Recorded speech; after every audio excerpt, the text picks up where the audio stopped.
please rip up those old pre-pandemic processes and just start with a blank piece of paper. Speak to your current teams, speak to the people currently within your business, get them thinking about why they want to work, why they enjoy working for your company. And if they can't answer that, that is definitely a red flag. You're listening to KBcast, the cybersecurity podcast for all executives. Cutting through the jargon and hype to understand the landscape where risk and technology meet. Now, here's your host, Carissa Breen. Joining me today is Rosie Anderson, Director of Client Services from Honeypot Digital. And today, we're discussing the cybersecurity recruitment industry specific to the United Kingdom market, where you're based, Rosie. So welcome. I know it's late for you, so I really appreciate you staying up late and chatting to me today. I'm really excited to have you on the show simply because I've actually never spoken about recruitment stuff to this level before. So welcome. Thank you so much for having me on. To be honest, I work quite late anyway, so this time really works for me. My little children are in bed, so can't distract me too much. Oh, good. Okay, then I guess that I don't feel as bad then for keeping you up late. So, Rosie, I want to start with your opinion on the controversial topic of, do we have enough cyber talent? Now, I have seen people argue, get into quite serious, heated debates that many are for and against, but what's your view? So we don't have a shortage of people who want to enter the industry. And for anyone who's looking to sort of get their first cybersecurity job, they really have got to do a lot of things to showcase their knowledge and use the power of networks to get that first job. So I agree, we don't have a shortage of people who want to get in, but we do have a major shortage of skilled security consultants. What I think happens though, is a lot of businesses think about the immediate term. So I have a new system that I need to fix, or I've got a problem that needs solving, without taking that more strategic view about how to build those teams. So for example, you can bring in an expert, for example, identity access management, you might be implementing a new system, but you should also look to have somebody already in the business or a junior to shadow that experienced person or cross-train someone, like I say, from a different business area. Areas like identity access management, DevOps, cloud, they are massively talent short. We get really heavy contract markets. So typically contractors can work and earn sort of anywhere between £500 to £800 a day in those markets. So you're really going to struggle to find somebody on a permanent basis. But what happens is company X decides to implement a new system and company Y wants to do the same time. But rather than let somebody sort of finish that project, everybody's stealing each other's talent, which means the rates in certain markets really are going through the roof. Because if everybody's doing similar projects, it's money that we're throwing at these problems, rather than thinking, actually, rather than have a team of 10 rock stars, why don't I have 2 rock stars and build and create that other team whilst investing in those people? And build your own talent pool, or build your own sort of skilled team of professionals. So I do think, yes, we do have a talent shortage, but things like SOC are perfect areas where people can enter the business with not a lot of experience. And the SOC market really does train and invest in people. But businesses realize if they don't keep developing their staff, your competitor's going to steal them. So if you're not offering people promotion opportunities, or using that as an entry point to your business, you're going to keep losing staff to professionals and having that sort of skills drain. Yeah, that's so interesting. I think that you absolutely are on the money there. So I've got a question for you. Why do you think people out there are like, oh, we don't have enough people? Like, where do you think that comes from? We don't have enough people. We don't have enough people in certain areas. But it's like an expectation gap. I don't think it's a skill shortage. I think it's an expectation shortage. There are so many skilled people in our businesses in different areas that want to get in. Like many a time as a recruiter, I speak to people who are like software engineers who really want to get into cyber, but they're not getting those promotion opportunities within their business. So they're looking externally. I think we're not looking necessarily in the right places. You need to be able to invest. You do need to build that talent pool, but you also need to be focusing on, why does somebody going to come and work for you over Google or Amazon or Facebook? What's your unique employer value proposition? Why should should that person come and work for you? And actually, if you're not training and developing and people can't see that in current employees, you're not necessarily looking at what's going to make you or what's going to make somebody happy as a person within working permanently within your company. So don't you think that every industry, I don't want to use the word complains, but I'm just going to say it anyway, that there's not enough staff. So for example, we don't have enough nurses, no doctors, we don't have enough aged care workers, especially down here in Australia, because we obviously are a smaller population compared to where you are in the United Kingdom or the United States. So doesn't everyone sort of have this problem though, if you really were to zoom out? I think they do, but I think what happens is, particularly healthcare and nurses, here in the UK, we've made a few little errors, some might say, in attracting or being able to attract people from overseas nowadays. But I think with cybersecurity, what happens is there's always new threats. There's always new things to wipe out businesses. So we're always focusing on the latest threat. Do we need somebody else as an expert to protect this? And what's happening is where maybe 5-10 years ago, the cyber industry still it's not established yet. It's not a professionalized industry as much as things like IT or science or healthcare. So what's happening is more and more businesses are realizing that there is this cybersecurity threat. It's affecting everybody from an SME to your global, multi-global businesses. So everybody's now thinking, actually, no, we need our own teams or we need to outsource our security to consultancies. So there's always new consultancies coming up, but there's always new threats. So what was AppSec is now known as DevSecOps. What was red teaming and blue teaming, we've now got purple teaming, because there's always these new areas of skills that are in demand. So we're always going to need new people. But what I think is so important, particularly for newbies that are entering this industry, there's so much more than just SOC and pen tests. If you're trying to get into the industry, there's so many different areas to specialize in.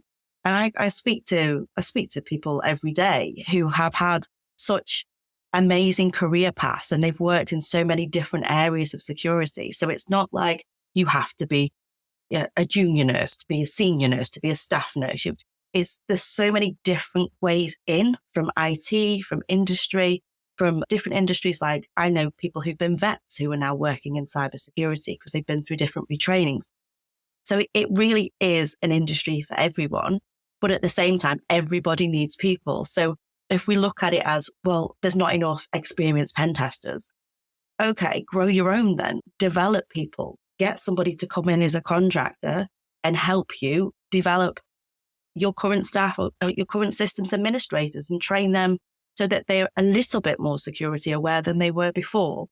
There's more than one way of skinning the problem. And I think recruitment has been typically, okay, we need to buy the best, or we need somebody to fix it now. And I think the businesses that are looking at this as a long-term problem, okay, yes, we need this immediate problem solving now with experts. But actually, what's the problem going to look like in 2 years' time, in 5 years' time? Okay, so let's develop people. Let's look at things like boot camps and let's have internal training programs. Let's get all of our business aware of security and being part of that security cyber warriors within our business. Yeah, great points and great observation as well. So you mentioned before training and development. What sort of training and development? So for employers that are listening, what should they be looking at for their staff? Are you talking about more technical training? Are you talking about leadership training, all of the above? Or can you give me some examples? So full disclosure, I do volunteer as sort of head of industry mentoring for CAPSLOC, which is a boot camp that retrains people from all sorts of industries in 16 weeks. So there are plenty of boot camps out there that can retrain people for you that you can then hire from. But there's things like professional training, there's certifications that you can send people on. There's even just letting your current employees go out and be part of the B-sides communities, attend the local conferences.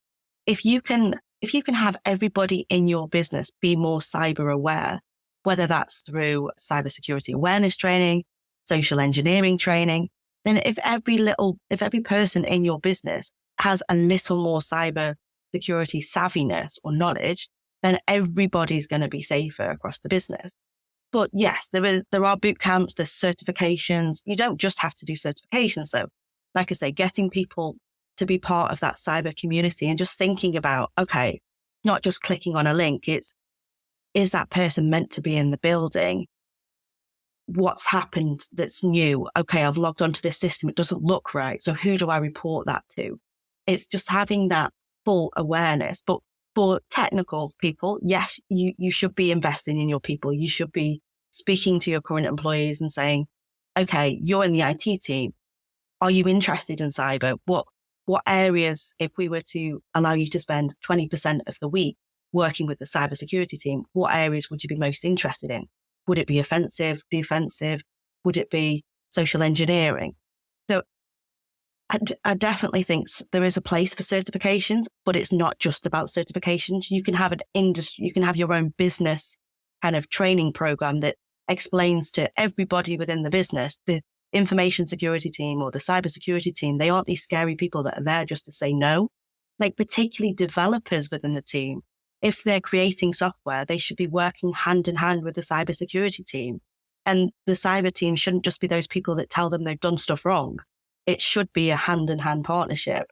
And I think there's really is a role for everybody, not just technical people. If there are some great project managers or people in the customer services team that you've always got in a business, I think, people who know everybody in the business and get on with everybody.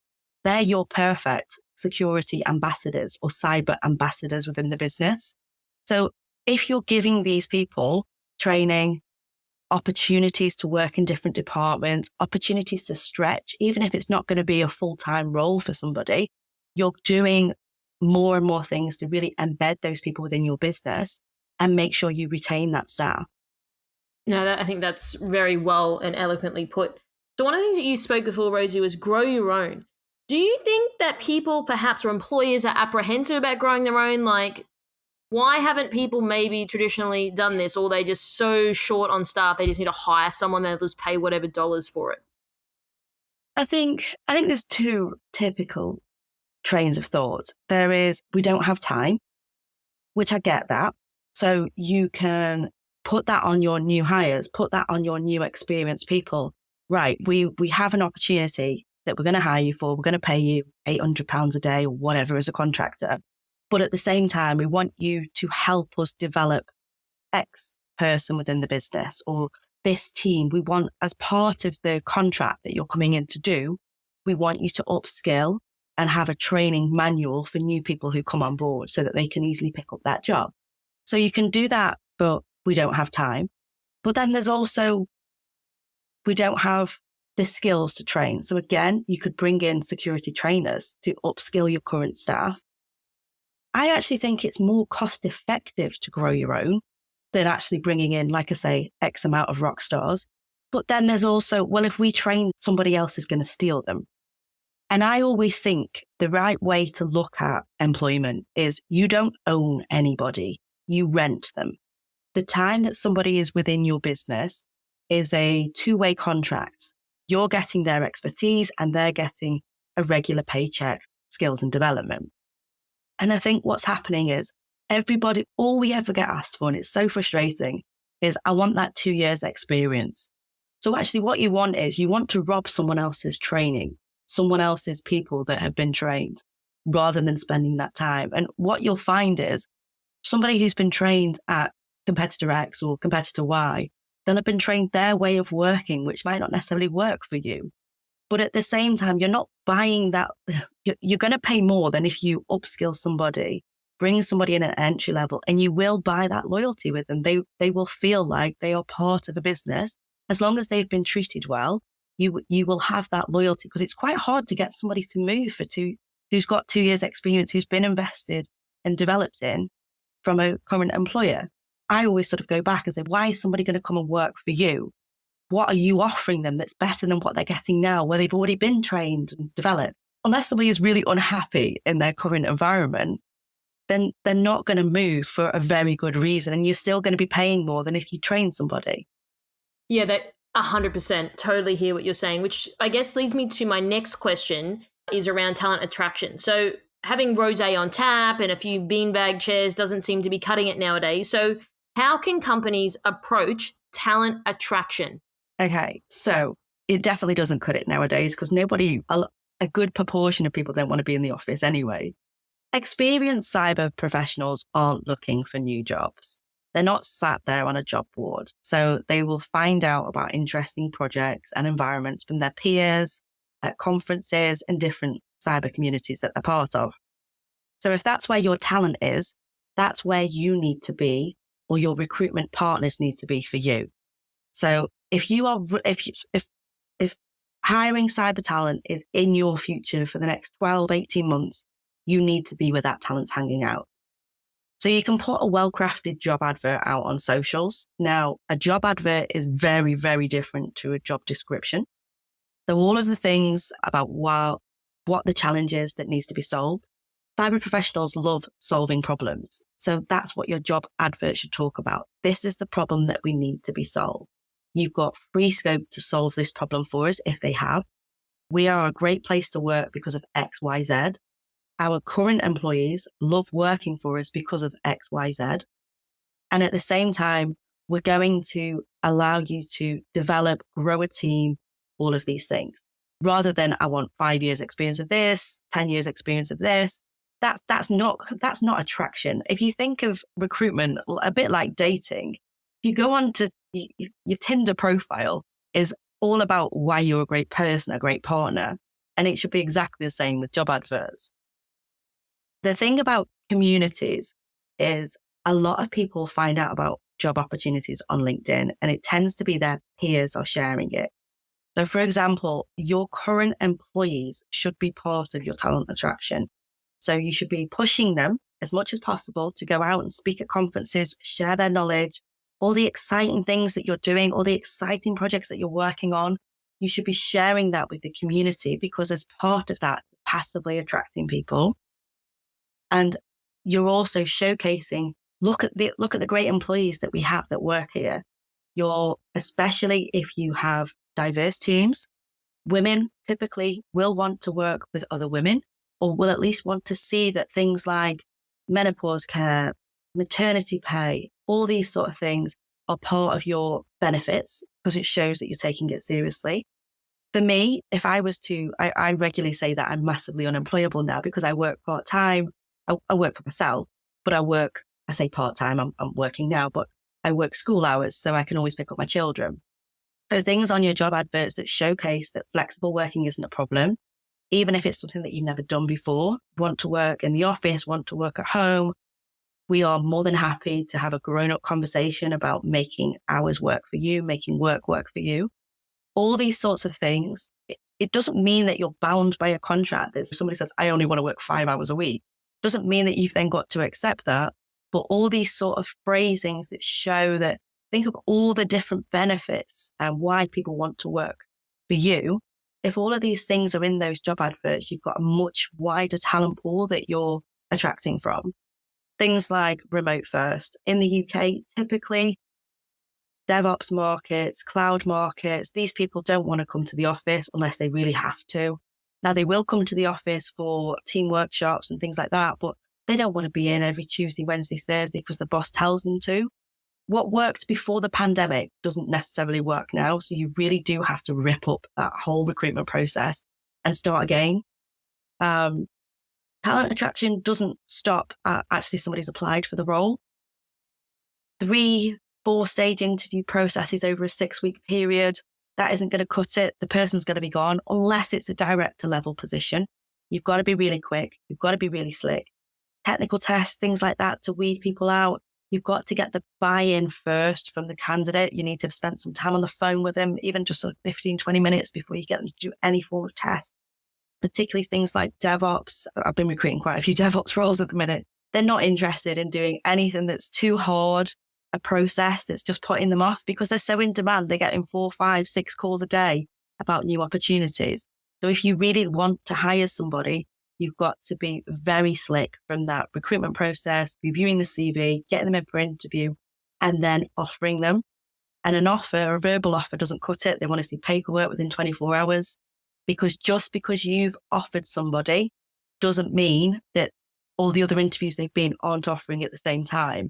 And even after they verbally accept, until they start, you should still be right, we're going for beers as a team, or here's the company, like particularly for permanent role, here's what we're doing as a company. Do you want to jump on a Teams call? Just checking in with them every week, because it's so frustrating, particularly if somebody's got a notice period, to lose somebody a week before they start, and then you're straight back at that 12-week process again. Very, very, very insightful, tangible insights for people who are listening as well as from an employer perspective. Okay, so there's one thing that's really interesting that stood out for me. I mean, all the things that you say are interesting, but the job adverts, I really want to get into that. Now, I haven't applied for a job. I've been working for myself for 5 years, and before that I had a job. So it's probably 2016 was the last time I didn't even think I applied for a job. I think I got headhunted. Anyway, One of the things that's interesting about job adverts is they all seem to say fast-paced environment. Now, what is with that? I feel like a lot of these job adverts, now maybe I'm out of the game because I haven't seen a recent one because I haven't applied for a job recently, but they seem a little bit passé. Yeah, they are. Or it's a dynamic, fast-paced environment, or this exciting opportunity. And you read it and you're like, exciting, really? Yeah, it's just the same stuff. Yeah, it does. It does a lot. I think we really have got to rip up what worked before, because it's not working now. What people really want to see in a job advert is what makes it different. And it goes back to, we get told this with CVs as well. Everybody knows what a SOC analyst job looks like, or a SOC manager job. It's typically the same every time. The same for like a consultancy. Typically the responsibilities will be the same every time. But what makes it different, or when you're writing job adverts, should be, this is the size of the team. This is the growth plans. This is why the role has come about. And this is why we want somebody new to come in. Because you should have already looked at internal applicants before you go out to advertise. But it's really making those things, and like I say, why you're a great place to work. Why is this role interesting? Why should somebody want to do this role? And I got asked this question recently at a conference with, what if it's a really boring role? Like it's just business as usual, or it's really legacy technologies. You should never catfish. You should be very honest about the environment. So if it is a challenge because you really need to change some of the culture in the environment, you're coming in and starting again and building something from scratch. Or if it's legacy technologies with really, really difficult technical problems to, if we look at things like industrial control systems, they are very challenging problems to secure. There will be somebody out there that problem, that what to you seems boring or hard, that's the type of work that they want. So by being truly honest about what the challenge is and what the role is, without all the fluff, shall we call it, you will attract the right person.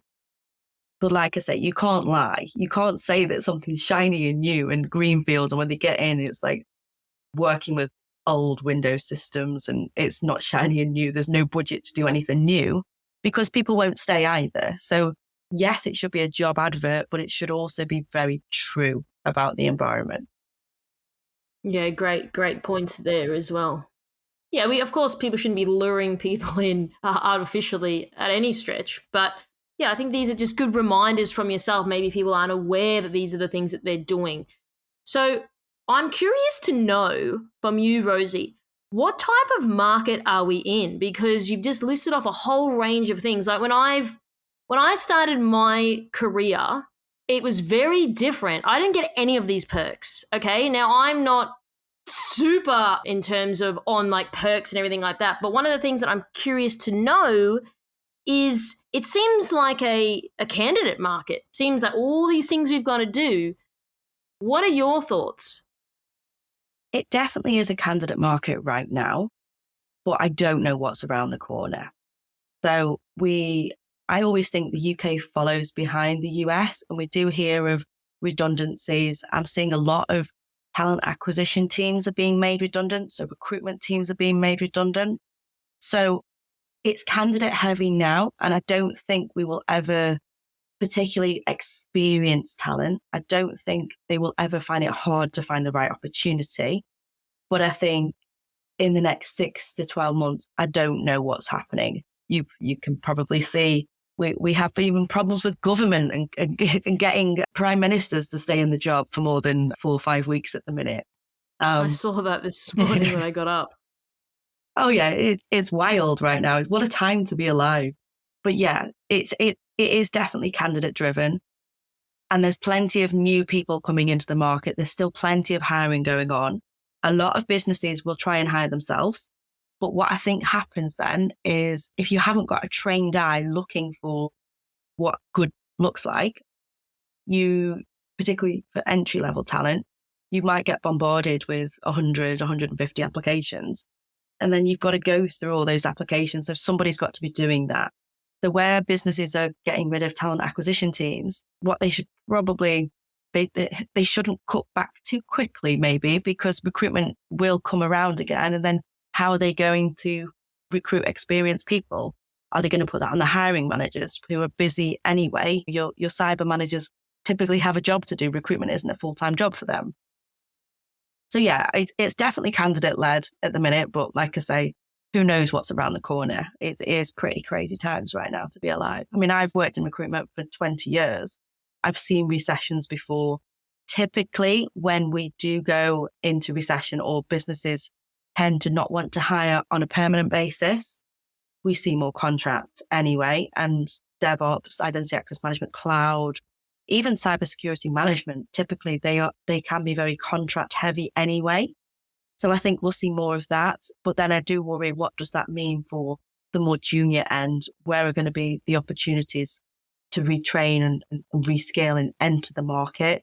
Because what will happen is if we don't keep that pipeline of new talent, what does that mean in 12, 18 months time when we haven't got any more experienced talent and we've not got those people who've got now 12, 18 months, 2 years experience? Because if we're not constantly building that pipeline of people into the industry, we're going to have a cliff edge in the future.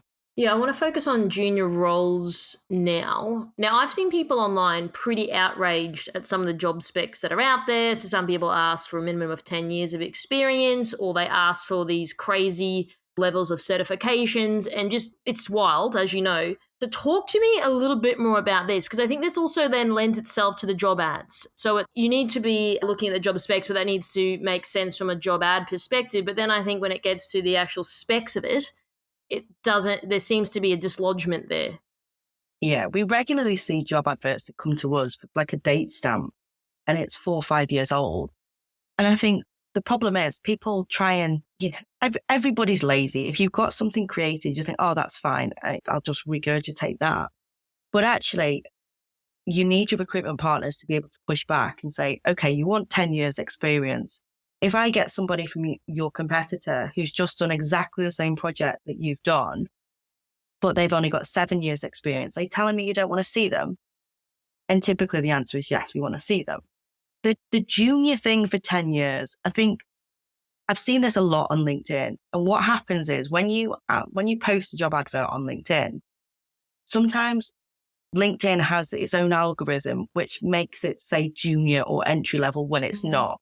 So sometimes that's a genuine LinkedIn algorithm mistake. But yes, 10 years experience. But what does 10 years mean? You could be 10 years at a really small company that never had any security issues, and it only actually had 2 PCs connected to the internet. Or you could have 5 years experience at a blue chip and have managed X, Y, Z projects. So it's being able to quantify that. And this is back at what worked before isn't necessarily working now. It shouldn't necessarily be about the skills and quantifying the years of experience of this tool or this tool or this tool, because we know with SIEM tools, if you've worked with one SIEM tool, they're all very similar. The same with identity access management tools. So CyberArk, SailPoint, they can be quite interchangeable. So it shouldn't be on that. It should more be, this is my problem that I'm looking to solve, and what I'm looking for you as a potential employee to come and solve this. You will have done it before, or you'll have ideas about how to do this for me. And it actually, if we approach recruitment like that, there'd be lots of different ideas that would be coming through in that recruitment process that you probably haven't thought about before, because diversity of thought is what's so important. We want people who can come in, who can challenge those ways of thinking, but you'd have such a wider talent pool and people would be interested in that job. So if they see a job advert that looks, you know yourself when you're looking at anything as an advert, if you see something that looks a bit quirky, a bit different, you're going to be more interested in that rather than the same standard old advert. Things like video job adverts. If you can get your hiring manager or the person who's got the problem doing a little video and posting that out on LinkedIn as to why they're a great place to work, you've already built up a bit of rapport with people, potential employees, because they feel like they know who they're going to be working for. They feel like they know how they talk. People like to see other people. People buy from people rather than a two-dimensional spec. We're a big corporate. We're a bank with this, with that. It's not actually about the company. It's about the team and the problem. And I think that's where job specs and job adverts should be focusing. But what typically does happen is we pull up a job spec from the person who's just left the role and we put that out again. So we're adding bias into that recruitment process because we're looking for a carbon copy of X, probably isn't out there. And X, who's just left your business, is probably left for 10, 15 grand more money. So when we're then putting that same salary banding on that old job spec, no wonder we're getting it wrong and going, we can't find the people. You can't find the people because you're doing the wrong things. Absolutely. So I think that, okay, there's a couple of things that I'm really curious to know. So going back to the minimum 10 years, do you think that's just laziness? Like, oh, here's a job advert, Rosie, I'll just send it to you. It's 10 years old anyway. So you think people are just lazy, they're naive, they have no time, they don't care? What is it? Because to me, it does seem quite antiquated in the approach to really think, oh, I want a junior person who's got 10 years of experience. They're probably going to only have 2. So it just doesn't make sense to me logically. I wouldn't say everyone's lazy. That'd be like bashing all potential new clients. But I think we go for the easy option without thinking about it. It's like when you get in your car to drive your car, you don't think about it. You just get in and drive and you get to where you want to be. But that process isn't necessarily working anymore. I think we need innovators to solve these problems, these hiring problems. We need people who can look at it with fresh eyes and say, first of all, asking for 10 years of experience. Could you say that's ageist if you really wanted to? You probably could. You could say, okay, you want a junior with 10 years experience, so you don't want a graduate. So you want somebody who's 30 to 35 potentially. So if you really looked into that 10 years experience, what are you asking for? You could get yourself into a problem with that for a start. It does really annoy me, the years thing, because like I say, 10 years at company X, small company, nothing's really changed compared to 5 years in a big blue chip with lots of different projects under your belt. That 5 years experience to me would probably be worth more than the 10 years in a very steady job with nothing changing. And it needs to be challenged. But companies are spending less on using their own recruitment teams or particularly using agencies. We are seeing that, and we are seeing companies that will just go out and do what worked before because they're not necessarily thinking about it. If you've got a HR team or a talent acquisition team that doesn't just do cyber, that might work in customer service or sales, for example, but it probably isn't going to work in cyber recruitment because it is very different. Yeah, most definitely. We're not saying that people are lazy. It's more so just a default position that people seem to be in, and maybe they're not aware of it. But one of the other things, when I was hired into cybersecurity, I had no experience, but I was hired for talent and capability. I probably I was actually quite young, but I had probably a lot more experience because I didn't go to university or anything like that. But I was hired more for my aptitude. So one of the things that I've noticed when you're looking at, like when you look big firm, they will just sort of scan through to look at the typical stuff. On paper, I probably don't look great. Back then, I probably didn't look great. And so then I would think that maybe potentially I was overturned for jobs. So how do you then delineate between, okay, we've got this example myself, Carissa Breen, she's didn't go to uni, she doesn't have this stock standard stuff, but she's really great in person. How do people break through that noise? Because I think there's a lot of underdogs out there that are exceptional and may even be better than these people that have got the stock standard sort of approach, the unis and all these other things. How does that work from an employment perspective? And do you think that perhaps managers don't really understand how to attract these high caliber talent that don't have your standard way of credentials, for example, on paper? So I hate it when I see degrees on job specs. I do encourage my customers to say degree or equivalent experience, because just because somebody's got a degree doesn't necessarily guarantee them a job. Graduates can still, if they are just doing the stock things when trying to get their first roles, they can struggle. So by stock things, I will say, if you're applying for a job and you haven't got a degree, but you've been working on your own passion projects, maybe you're an aspiring pen tester and you're regularly doing capture the flags, you're regularly on Hack the Box, learning in your own time, you've got your own home lab. These are the sorts of things that you need to be putting on your CV, but also sharing on LinkedIn. So every time you're doing some self-study, even if it's not necessarily a recognized certification, but every time you're poning a box on Hack the Box, or maybe you're on Blue Team Labs and you're doing defensive challenges, you'll get like a shiny badge from these training providers. And you should be sharing that on LinkedIn with a bit of a write-up about what you've actually done. So if it's, for example, you've honed a box and it's an offensive challenge, you should be able to do a write-up like you would as a pen tester, those sorts of reports that talks about how to remediate those challenges, how to remediate what you've just done, what the actual vulnerability was, the severity risk, the risk analysis, the risk grading, and that executive summary that you would give to a board member who's not necessarily that interested in the technical, but just needs to understand what's the importance of this and why should I fix it. And actually, if you're hiring for pen testers, if you go out into different communities, if you go out to a B-sides, every time there's a B-sides, there's normally a CTF. If you're looking at who are the top scorers on the CTF, typically they aren't always your established pen testers. Sometimes you can spot some great talent in that leaderboard that are people that are systems admins that want to get into pen tests, or don't even necessarily think they could get into pen testing, but they're doing this as a passion project. And if you can add into your recruitment process, particularly for those junior level talents, actually let's scrub up the recruitment process. Let's not just get people to apply. Let's have a technical assessment that we can use. So there's a company called Capture the Talent that have technical assessments that you can use as a recruitment process. We don't want to see your CV. We just want to see, can you do this technical assessment as a fun type exercise? And they're the ways to sort of break in, particularly if it's a passion and you're trying to get in. These are the types of things you can do to stand out. And as a recruiter, as a hirer, these are the sorts of things that you can add into that process. So for example, I was talking to somebody the other day at a conference, and they're wanting to hire apprentices in a risk environment. So to come in as sort of risk and compliance roles. And I asked him, when you post this job advert, you're going to get about 100 applicants. Have you figured out how you're going to assess that talent? And you saw his face kind of go, oh, would it really be that many?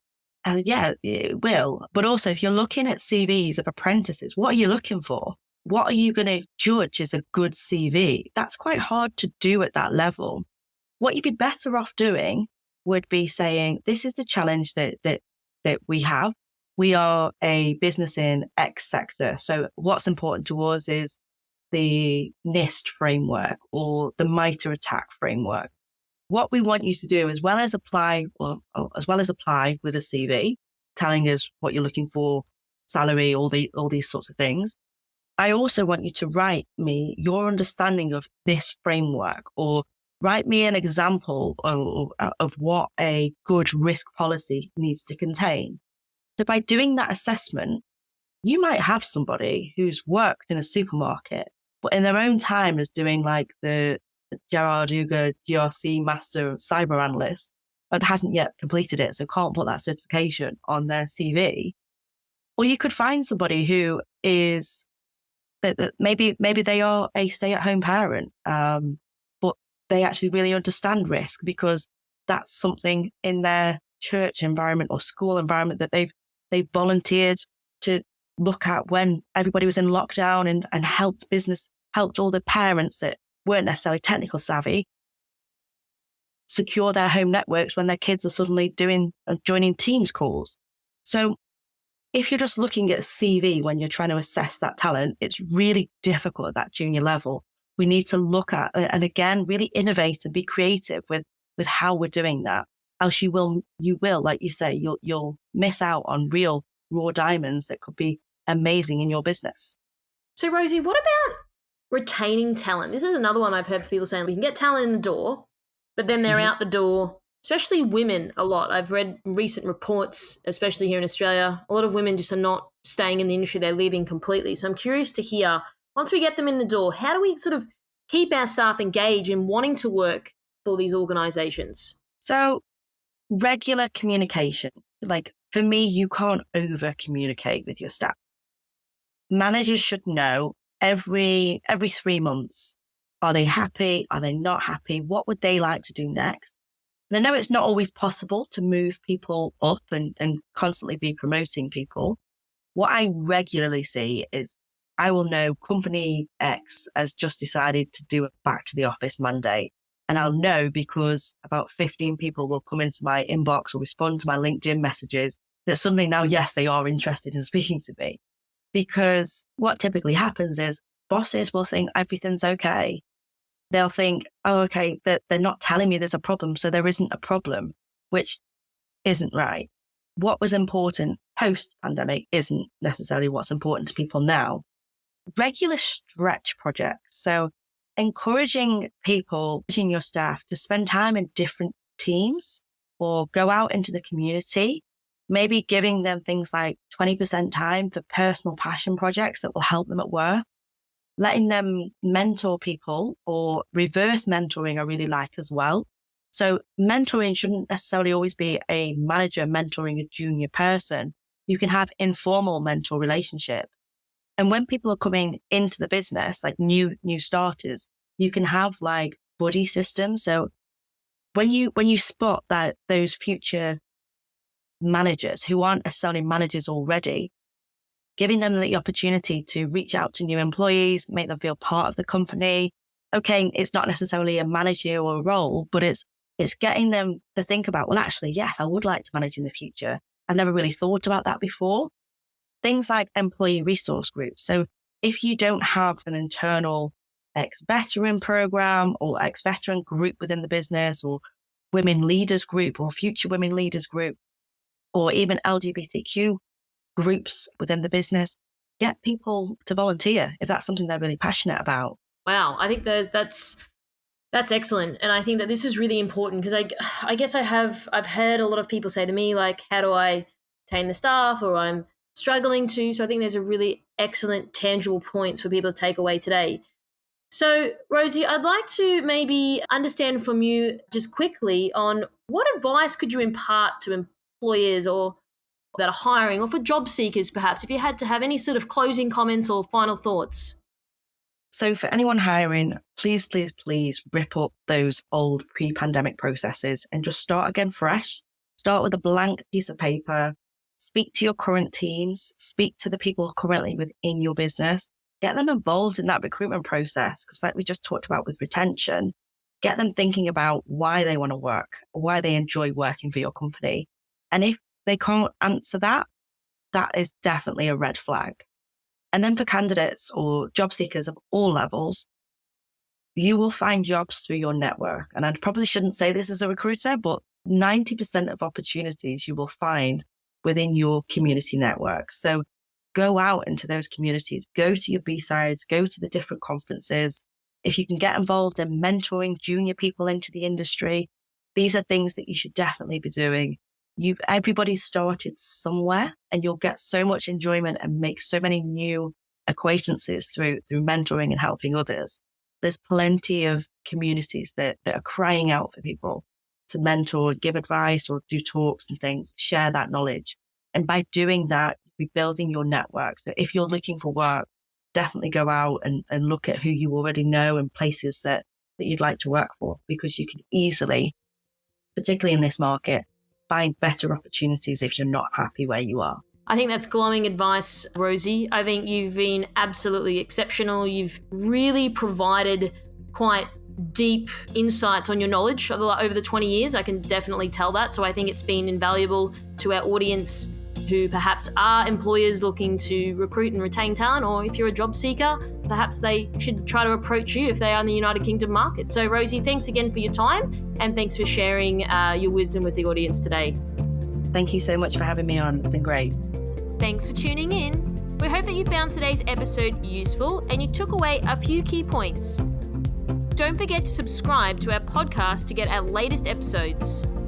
This podcast is brought to you by MERCSEC, the specialists in security, search, and recruitment solutions. Visit mercsec.com to connect today. If you'd like to find out how KBI can help grow your cyber business, then please head over to kbi.digital. This podcast was brought to you by KBI.media, the voice of cyber.